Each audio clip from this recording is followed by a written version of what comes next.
kayo ang lahat para sa panalangin. Pangunahan mo, Janine.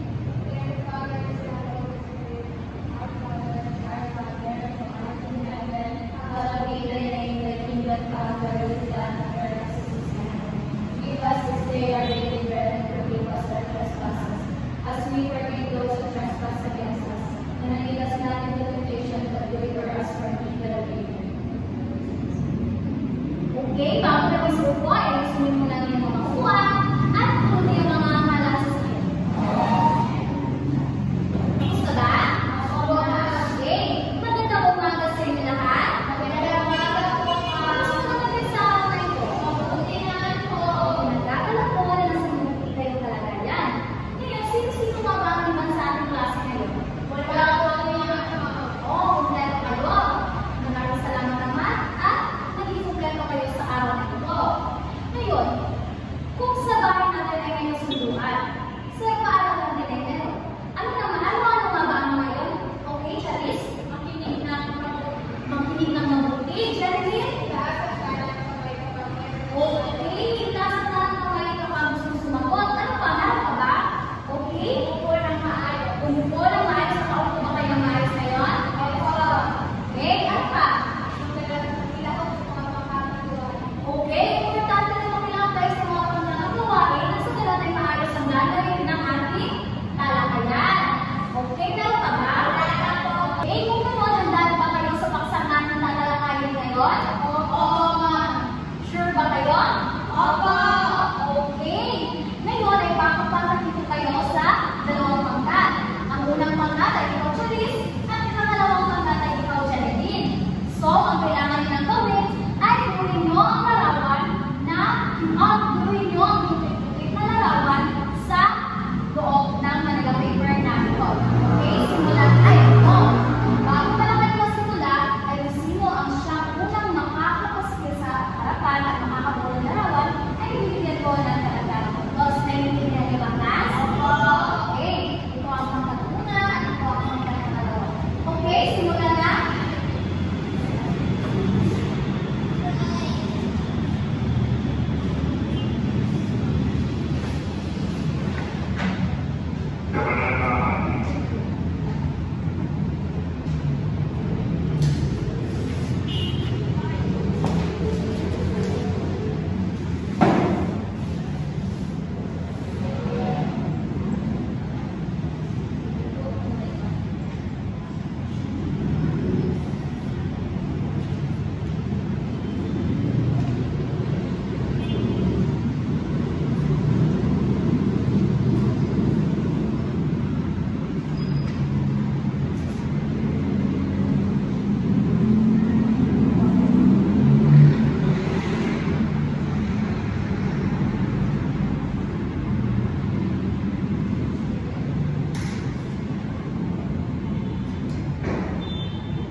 ng iyon.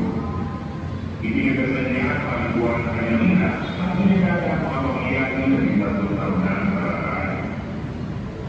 Naalala niya na may isang lalaking sugat. Inuusan siya magawa ng kahoy na pagsusulo sa kanyang ina at sa lalaki.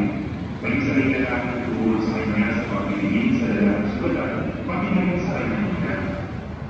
Pagkaan ang pangyayari yun, iimalis na si Basilio sa gubat at lupa sa Medina. Sa sobrang hirap at bubok ay hinanas na lang ng mapapasagasa sa mga luwang tumagaan. Sakto na pagbumaan ang karawakan ng ilang Tiago, nalulungin si Tia Isabel. Kapapasok pa lang ang siniwalay na naman sa kumpento at pauwi na sana ng mga lahat nila si Basilio. Isinama si Basilio ilang Tiago at naging katulong siya sa bahay ito. Wala siyang sweldo, ngunit ang kapalit ng kanyang panlilihan ay pinag-aaral siya ng kapitan sa Iran. Sa unang taon ng kanyang pag-aaral ay wala siyang naniligas, kundi ang pangalan niya at ang salita Tanso o Naritugo. Pinamanitin siya doon dahil sa kanyang luma at ulaning transportan. Ngayon pamanihan siya nagsasabulo ng leksyon. Nagkaroon ng isang pulong domingo si Basilio. Minsan ang inawag niya minakaw ang ito sa pagtatanong ng leksyon. Subalit sila siya ni Basilio at tuloy-tuloy ang pulang pagkatulad. Maraming hindi ginawag siya ng loob ng profesor sa gitna ng kakuhaan ng klase. Nang minsan pinagpuni ng guro si Basilio ng katakutan, ay nasagot niya ng ilang mga ito sa pagkakataon ito ay wala na nanasa at katawalan. Dahil dito na kaniyang Domingo at sa mga loob kay Basilio. Nagkaroon pa sila ng ating nagkakaunan sa labarang gagamitan ng Asamblea o Pastor. Natutuwa na makikinap siya ng mga pag-aaral sa kanilang profesor. Mula po may nakinanap na katuwang sa Basilio. Siya ang nagkaroon ng mga kaso sa Basilio. Dahil masikap sa pag-aaral sa Basilio, ay hindi